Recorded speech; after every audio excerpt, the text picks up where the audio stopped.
मेरा नाम वीरेंद्र सिंह है और मैं मूल रूप से राजस्थान के सीमांत जिले का रहने वाला हूं। पेशे से मैं एक राज्य पुलिस निरीक्षक हूं और अपनी ड्यूटी को अपनी आत्मा मानता हूं, निष्ठा से काम करता हूं। मगर पिछले कुछ महीनों से मेरे अपने विभाग के कुछ ऊंचे अधिकारियों से मेरे रिश्ते बिगड़ चुके थे। हाँ, कुछ भ्रष्ट और बेईमान लोग हैं जिनके घिनौने तरीके मुझे बर्दाश्त नहीं होते और अब वे मुझे फंसाने की साजिश में लग गए थे। मैं नहीं जानता था कि मेरा तबादला कब होगा, पर मैं ऐसी जगह जाना चाहता था जहां मुझे ईमानदार लोग मिलें। काम में चाहे कितनी भी कठिनाई आए, मैं अपनी ईमानदारी से मुंह नहीं मोड़ना चाहता था। और जब मुझे यह खबर मिली कि मुझे एक अज्ञात जेल में भेजा जा रहा है, तो एक अजीब सी घबराहट हुई। क्या मैं जेल में गार्ड का काम कर पाऊंगा? उसी रात मुझे जल्दबाजी में एक काली जीप में बिठाकर भेजा गया। जब मैं उस जेल के सामने पहुंचा तो एक विशाल जंग लगा गेट मेरे सामने था। उस पल मुझे जरा भी एहसास नहीं हुआ कि इस गेट के पार कदम रखने के बाद मेरा बाहर निकलना कितना असंभव हो जाएगा। कहानी आगे बढ़ाने से पहले दिल से एक बात कहना चाहता हूं। आप लोग बड़े क्रिएटर्स को लाखों सब्सक्राइबर्स देते हो और ये अच्छी बात है, लेकिन हम जैसे छोटे क्रिएटर्स जो रात भर जागकर एक एक लाइन लिखते हैं, हमारी बस एक ही उम्मीद होती है कि सुबह उठकर कोई ये कहे, भाई तुम्हारी कहानी कमाल थी। सच बोलूं, आपके एक सब्सक्राइब से मेरी कमाई नहीं बढ़ती, लेकिन मेरा हौसला जरूर बढ़ जाता है। तो अगर अभी तक नहीं किया है तो चैनल को सब्सक्राइब कर दो और कमेंट में अपना नाम और शहर जरूर लिखना, ताकि अगली कहानी में आपका नाम सुनकर मुझे भी अच्छा लगे और आपको भी। चलिए अब कहानी वापस शुरू करते हैं। मुझे सीधे सुपरिंटेंडेंट महोदय श्रीमान आरव सिन्हा से मिलने का मौका मिला। वे बेहद सभ्य और शालीन लग रहे थे। उन्होंने मुझसे पूछा कि मैं पहले कैसे काम करता था और मुझे किन परेशानियों का सामना करना पड़ रहा था। फिर उन्होंने बेहद शांत लहजे में कहा, साफ साफ बताइए, मुझसे कुछ छिपाने की जरूरत नहीं। क्या कोई भ्रष्ट अधिकारी आपको तंग कर रहा था? क्या कोई आपके पीछे पड़ा था? उनके दिल की सच्चाई उनकी आंखों में झलक रही थी, इसलिए मैंने भी हिम्मत करके अपना सारा दुख उनके सामने उगल दिया। मैंने हर उस भ्रष्ट अधिकारी का नाम बताया जिसने मुझे परेशान किया था, और वह चुपचाप एक पुरानी डायरी में सब कुछ लिखते जा रहे थे।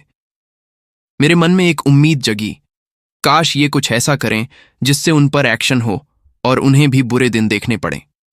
फिर सुपरिंटेंडेंट सिन्हा ने एक अजीब सी मुस्कान के साथ कहा, ठीक है, अब शायद हमें दोबारा आपस में मिलने का मौका ना मिले। मैं अपना काम करूंगा। आप ऐसा करिए, जेलर या असिस्टेंट सुपरिंटेंडेंट से मिल लीजिए। वे आपको आपका काम समझा देंगे। आपको यहां वार्डन की नौकरी करनी होगी और जेल के अंदर ही रहना होगा। गार्ड्स के लिए अलग कमरे बने हैं, आपको एक कमरा मिल जाएगा। अब से यहीं आपका निवास होगा और बाहर जाने की इजाजत किसी को नहीं है। उनकी आखिरी बात सुनकर मैं हक्का बक्का रह गया। मैंने उन्हें देखते हुए पूछा, जी सर, और रविवार की छुट्टी सर? उन्होंने कहा, देखिए वीरेंद्र, आप समझ नहीं रहे हैं। जब तक आप इस जेल में ड्यूटी पर हैं, आप यहां से बाहर नहीं जा सकते। यहां की सुरक्षा बहुत कड़ी है। हम किसी भी तरह की जानकारी बाहर जाने नहीं देते। मैं भी इस जेल से बाहर नहीं जा सकता। एक एक करके मुझे जेल के सभी कर्मचारियों से मिलने का अवसर मिला। सबसे पहले सुपरिंटेंडेंट आरव सिन्हा प्रधान, फिर डिप्टी सुपरिंटेंडेंट राजीव वर्मा, उसके बाद असिस्टेंट सुपरिंटेंडेंट या जेलर। जेलर के बाद मैं हेड वार्डन मुख्य गार्ड देवराज से मिला। देवराज ने मुझे बाकी सभी कर्मचारियों, guards, medical staff, clerk, cook staff और सफाई कर्मचारियों से मिलवाया। अंत में मुझे सभी कैदियों को देखने का मौका मिला। बड़े बड़े सेल बने हुए थे। हर सेल में 2 कैदी रह सकते थे। शाम के समय उन्हें 3 घंटे बाहर निकलने की इजाजत थी, जहां वे एक बड़े गार्डन में घूम सकते थे या काम कर सकते थे। काम के लिए उन्हें तनख्वाह भी मिलती थी, जिससे वे अपनी पसंद की चीजें खरीद सकते थे। मगर यहां से बाहर जाने का मौका किसी को नहीं मिलता था।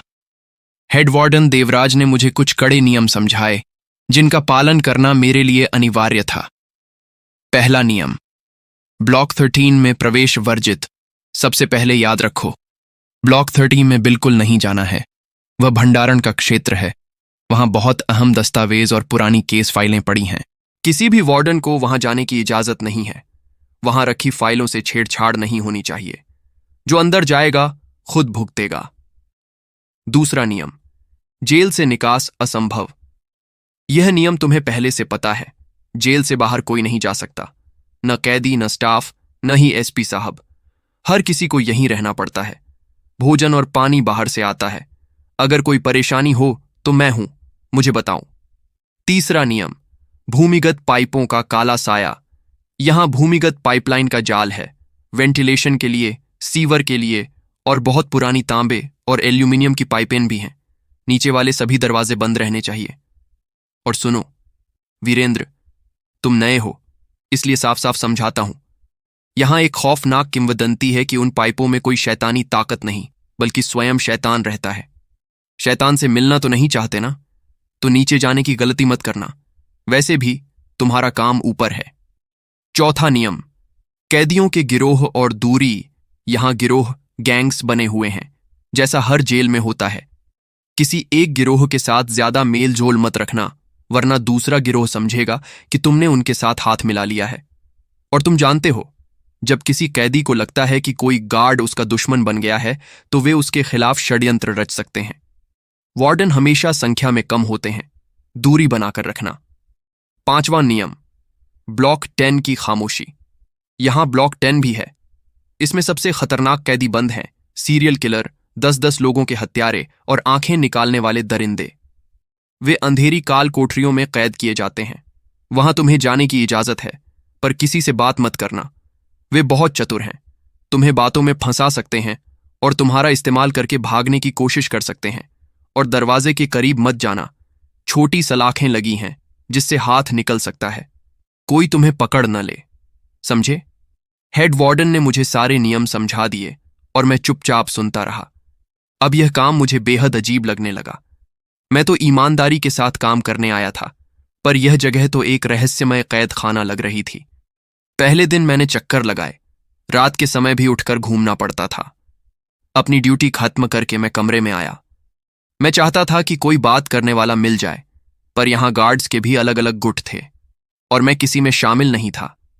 यहां फोन की सुविधा नहीं थी, बाहर किसी से बात नहीं कर सकते थे और जानकारी देना तो अपराध था। टीवी केवल स्टाफ रूम में था।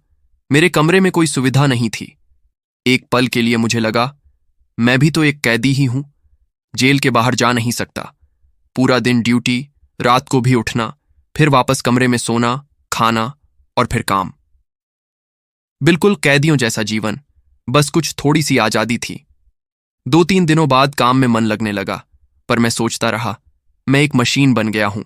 बाहर आजादी से कहीं भी जा सकते हैं, पर यहां तो वही दीवारें, वही काल कोठरी। मैंने सोचा, क्यों ना जेल में घूमूं? मैं तो कहीं भी घूम सकता हूं, प्रतिबंधित क्षेत्रों को छोड़कर। मुझे जासूसी और रहस्यमय उपन्यास पढ़ना बहुत पसंद था। अब मैं जेल में यही सोचते हुए घूमता था कि कोई अनोखी चीज मिल जाए।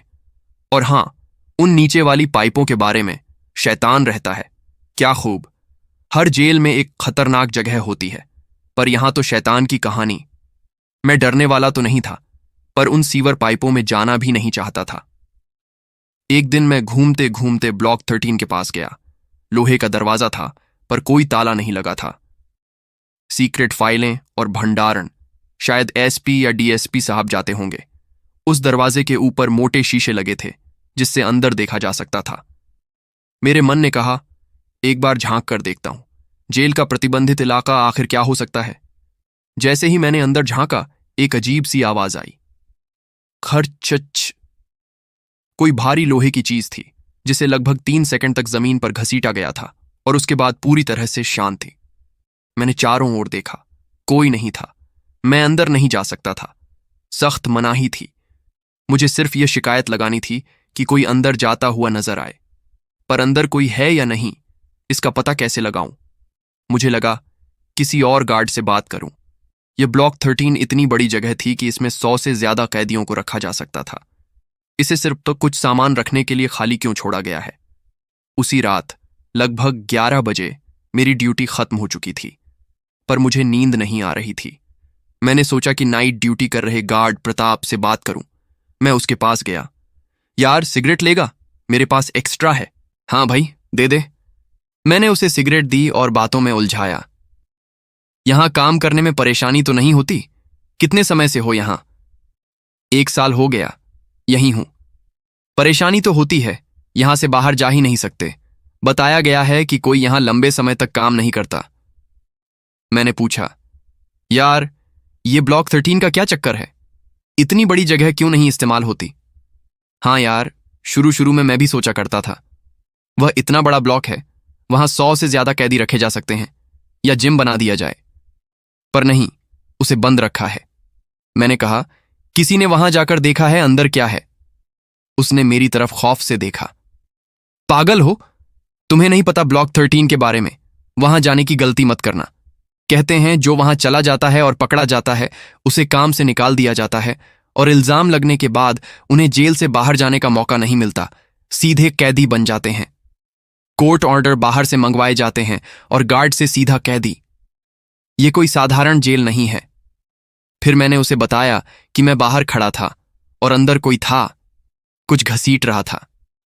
मुझे लगा कोई चोरी कर रहा होगा या किसी कैदी ने सुरंग बना ली होगी।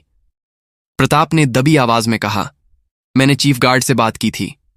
चीफ गार्ड ने मुझे साफ कहा था, ब्लॉक 13 से अगर कोई भागना चाहता है तो भागे, तुम्हें वहां नहीं जाना है। चाहे तुम्हें वहां पर कोई कैदी नजर आए, चाहे कोई लाश नजर आए, चाहे भूत नजर आए, चाहे शैतान नजर आए, ब्लॉक 13 में नहीं जाना है। बस ये शिकायत लगा देनी है। ये सुनकर मैं ठिठक गया। ये जगह तो सोच से भी ज्यादा खतरनाक थी। मुझे समझ आ गया कि मुझे ब्लॉक 13 से दूर रहना होगा।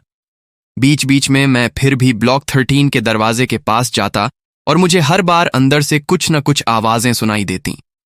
कभी कुछ घसीटने की, कभी ऐसा लगता जैसे किताबों को शेल्फ से निकालकर फेंका जा रहा है, जैसे कोई बहुत बड़ी लाइब्रेरी हो।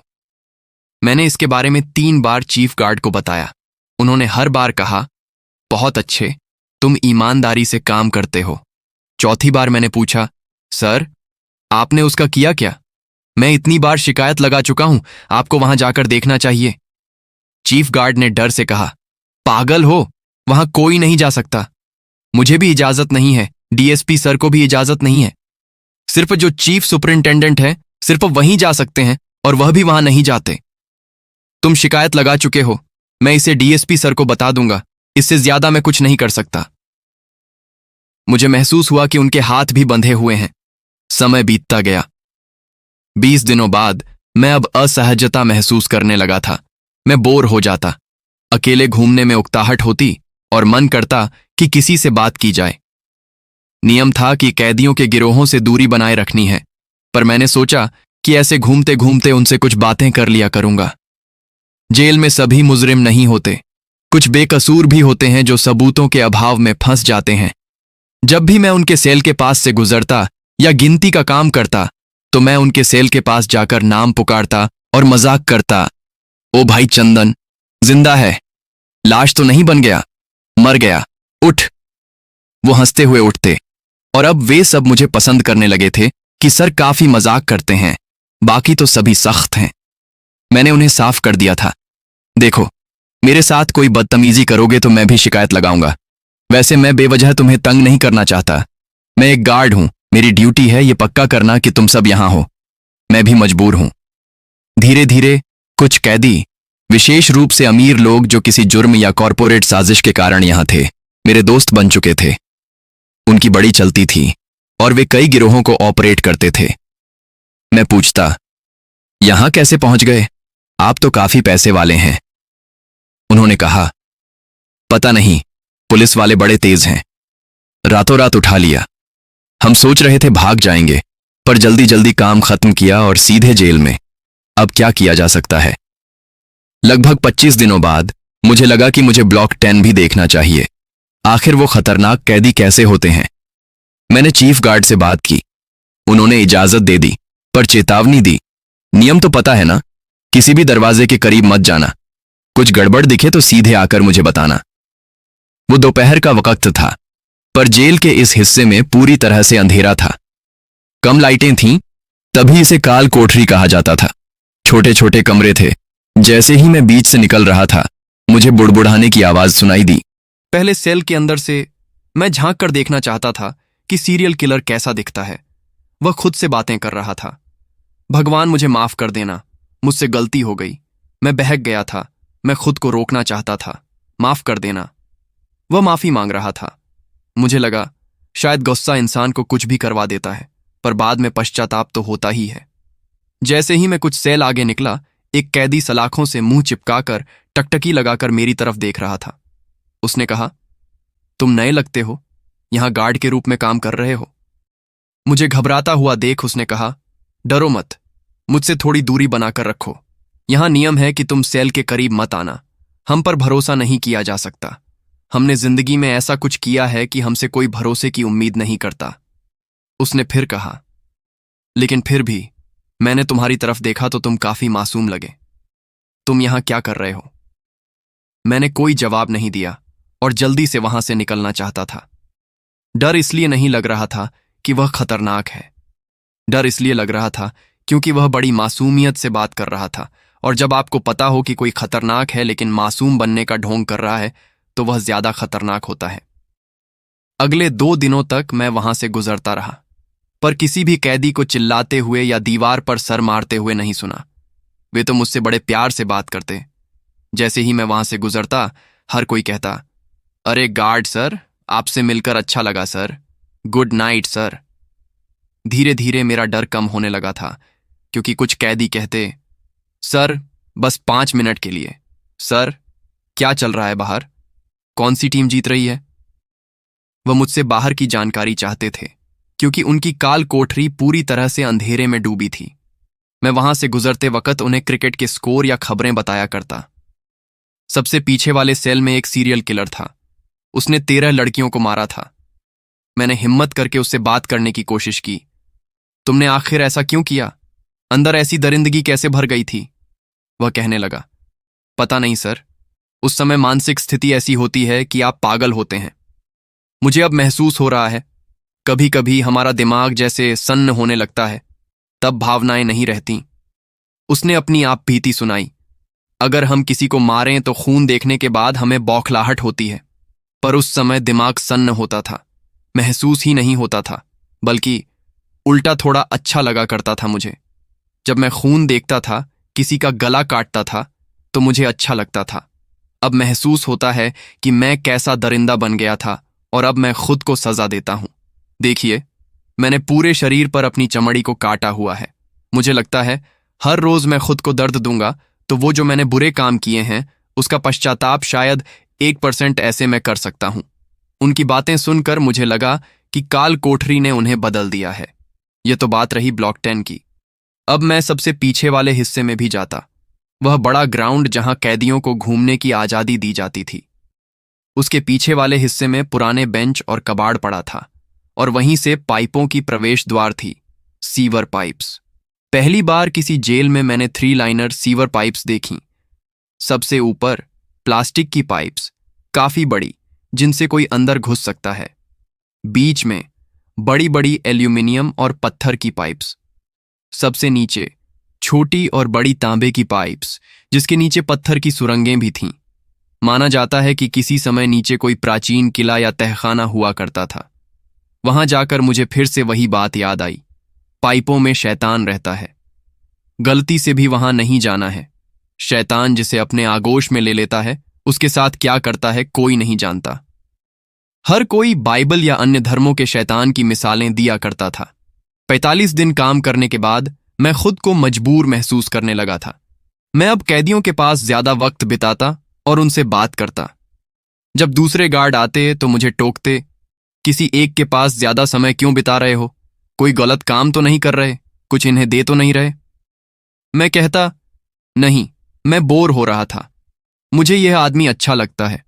मुझे नहीं लगता इसने कोई जुर्म किया है। लेकिन सीनियर गार्ड और बाकी गार्ड्स कह देते, यहां पर कोई भी मासूम नहीं है।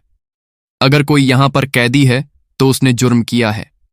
जब मैं गार्ड्स और कैदियों की आंखों में देखता तो मुझे महसूस होता कि वे आपस में कोई राज छिपाए हुए हैं, ऐसा राज जिसके बारे में मुझे कोई पता नहीं लगने देना चाहता था।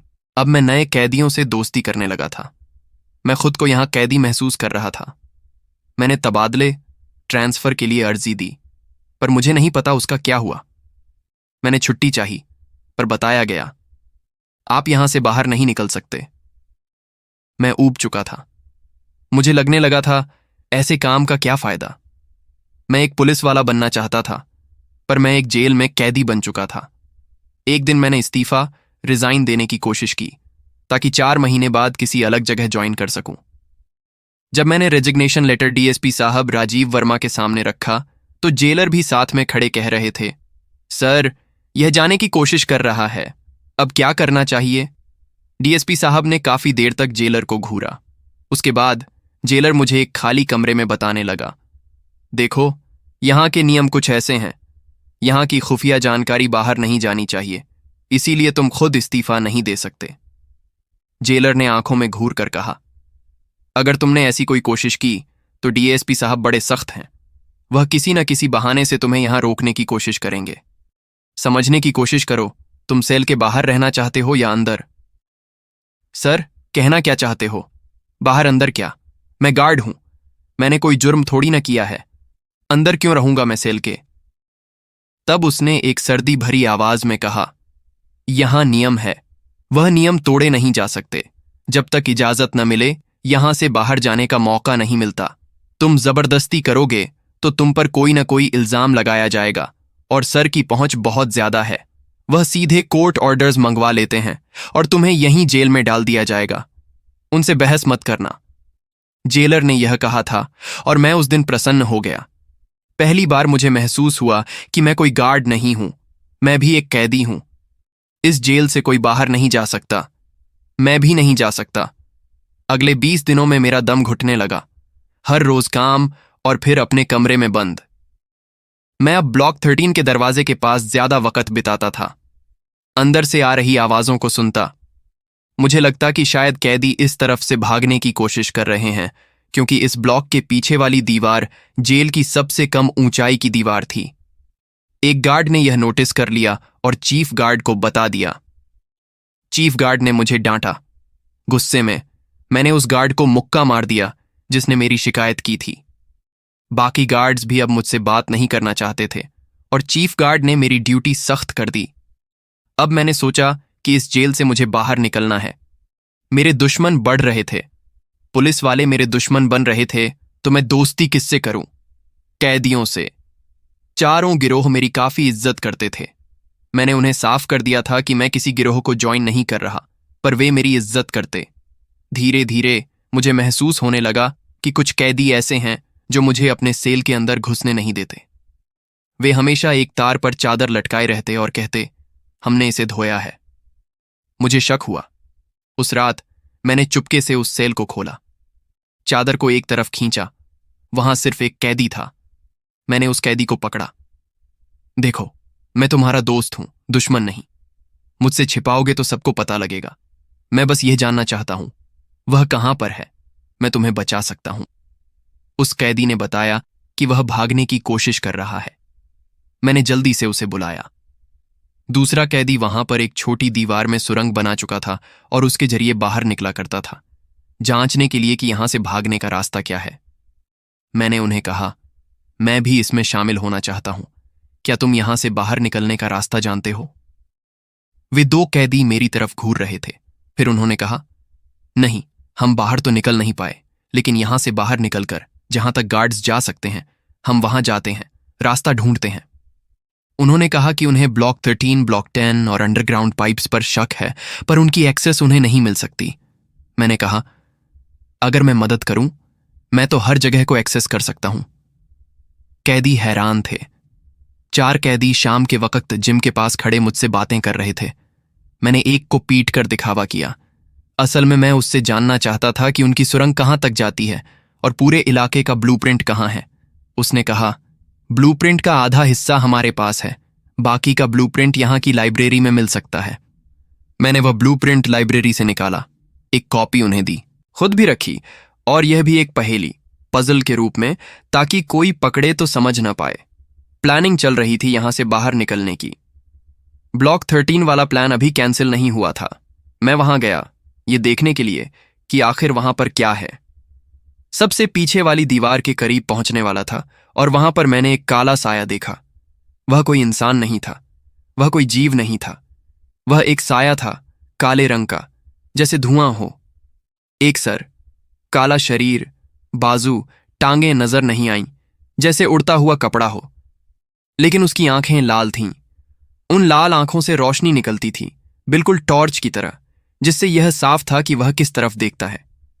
फिर अचानक गायब हो जाता और किसी और जगह रोशनी नजर आती। मैं स्तब्ध रह गया। बिना आवाज किए मैं ब्लॉक 13 से बाहर आ गया। अगर मैं पकड़ा जाता तो मुसीबत में पड़ सकता था, लेकिन मैं इतना जान गया, ब्लॉक 13 में कुछ ऐसा है जो सबसे छिपाया जाता है। ये जगह श्रापित लगती है। ये बात जब मैंने उन कैदियों को बताई तो उन्होंने भी कुछ ऐसे राज उजागर करने शुरू कर दिए जो उनके बीच दफन थे। यहां रात के वक्त पहले कभी एक मुर्दा भी था, मुर्दा कैदी। वो किसी से बात नहीं करता था, बस इंसानी चमड़ी बस जिंदा हो, वो घूरता रहता। जब किसी दूसरे को उसके सेल में डाला गया तो अगली सुबह जो दूसरा आदमी था ना, वो उसके साथ चिपका हुआ था। चिपका हुआ कैसे था पता है? 2 सर हो गए थे, 2 धड़ हो गए थे, चिपके हुए आपस में। एक पेट, 2 बाजुएं बची थीं, 2 तो जुड़कर शरीर के अंदर थीं। ऐसा होना असंभव है और इस बात को छिपाया गया। जो यह बात किसी को बताता है उसे भयानक सजा दी जाती है, उसे काल कोठरी में डाल दिया जाता है। मुझे लगा कि अब ब्लॉक 13 वाला प्लान पूरी तरह से कैंसिल हो चुका था, क्योंकि वहां पर एक ही काला साया नहीं था, कई काले साए थे। और कहते हैं जिस पर उसकी आंखों की रोशनी पड़ जाए वह उसके काबू में आ जाता है और उसके बाद हमेशा के लिए वह उन्हें भी वहीं पर कैद कर लेता है। इसीलिए उस जगह जाने के लिए हर किसी को रोका जाता है। इतने सारे रहस्य। मैं पागल होने की कगार पर था। मुझे यहां से बाहर निकलना है।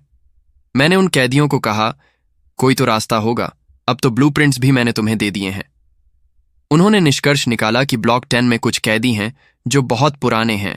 उनके पास कुछ ऐसे राज हैं जो वह भी किसी को नहीं बताते, क्योंकि उन्हें सजा मिली थी और राज उन तक रह गया। वहां पर एक कैदी है, सेल नंबर 43। वह सबसे पुराना है, लगभग 80 साल का। कहते हैं पिछले कई दशकों से वह वहीं पर काल कोठरी में है, किसी से बात नहीं करता। रात के वक्त उस कैदी से मैं बात करने के लिए बिल्कुल उसके सामने था। मैंने कई बार बोला, उसने जवाब नहीं दिया। मैं बिल्कुल दरवाजे के पास गया। इस बार खतरा तो मोल लेना ही होगा। बाकी कैदी कह रहे थे, सर नहीं, आप नियम तोड़ रहे हैं। कोई बात नहीं, मुझे सच का पता लगाना है। तभी उस कैदी ने सलाखों में से हाथ निकाले और मेरे गले को पकड़ लिया। उसकी उम्र 80 साल होगी, लेकिन उसकी उंगलियों में झुर्रियां नहीं पड़ी थीं। उसकी उम्र कम लग रही थी। जैसे ही उसने सलाखों के बीच से मुझे देखा, उसकी आंखें लाल थीं, उनसे रोशनी निकल रही थी। उसका जो शरीर था काला था, बिल्कुल उस काले साए की तरह, लेकिन आधा ही शरीर काला था, बाकी आधा बिल्कुल इंसान की तरह। मैं घबरा गया। फिर उसने छोड़ा और कहने लगा, चले जाओ, चले जाओ, सभी राज जानने की जरूरत नहीं है, चुपचाप अपना काम करो। मैं उसके पास बार बार आने लगा। वह मुझे कई बार पकड़ चुका था, पर उसने मुझे मारा नहीं, बल्कि यही कहता, चले जाओ, जानने की कोशिश मत करो। तुम अगर यह जानोगे तो यकीन नहीं करोगे और खुद ढूंढोगे, फिर और बड़ी मुसीबत होगी, और मैं बताना नहीं चाहता। मैंने कहा, कितनी बढ़ेगी? तुम काल कोठरी में हो, इससे ज्यादा बुरी सजा क्या हो सकती है? कहीं तुम्हें फांसी तो नहीं दे दी जाएगी? उसने कहा, फांसी से क्या होगा? यहां तुम्हें नहीं पता क्या चल रहा है, तुम्हें खुद पता लगाना होगा, लेकिन बाहर निकलने की कोशिश मत करो। उसे कैसे पता कि मैं बाहर निकलने की कोशिश कर रहा हूं? मैंने सवाल पूछा और उसने बस इतना कहा, मैं जानता हूं, मैं इसके बारे में सब जानता हूं। आखिरकार मैंने उसे मना लिया। वह बुरी तरह फंस सकता था। उसने बताया, यहां से बाहर निकलने का एक रास्ता है, लेकिन मैं उसके बारे में नहीं बता सकता। नीचे जो पाइप्स हैं वहां से रास्ता है। वहां शैतान भी है, लेकिन वहां से मत जाना, मत जाना। मैंने वह कोशिश की थी, तब जाकर मैं यहां पर पहुंचा। तुम भी कोशिश करोगे तो यहां पर पहुंच जाओगे। मैंने कहा, नहीं, अगर हम उस शैतान से बच जाएं, क्योंकि उसके बाद तो यहां से बाहर निकलने का रास्ता ही होगा। उसने कहा, हां, अगर तुम उससे बच गए तो तुम वहां पहुंचोगे जहां पर मैं भी पहुंच जाऊंगा। अगर मैंने तुम्हारी मदद की तो मैं वहां जाना नहीं चाहता। सबसे पहले हम कैदी बनते हैं, फिर काल कोठरी में आते हैं, और अगर यहां पर भी किसी की मदद करो या सच किसी को बताओ तो आपको बाहर भेज दिया जाता है। मैं बाहर नहीं जाना चाहता, मैं बाहर नहीं जाना चाहता। मैंने पूछा, बाहर क्यों नहीं? तुम इस कैद से बाहर निकलना नहीं चाहते? उसने कहा, नहीं। मैंने सवाल पूछा, क्यों? उसने अपना सर दीवार पर मारना शुरू कर दिया। मैं बता नहीं सकता। अगर मैंने एक और गलती की तो वो मुझे बाहर भेज देंगे, वो मुझे बाहर भेज देंगे। लेकिन उसने जानकारी दे दी थी। 6 कैदी थे, मैं 7वां गार्ड था। मेरे पास उन पाइपों का ब्लूप्रिंट था। एक पाइप है जहां से सीवरेज बाहर निकलता है।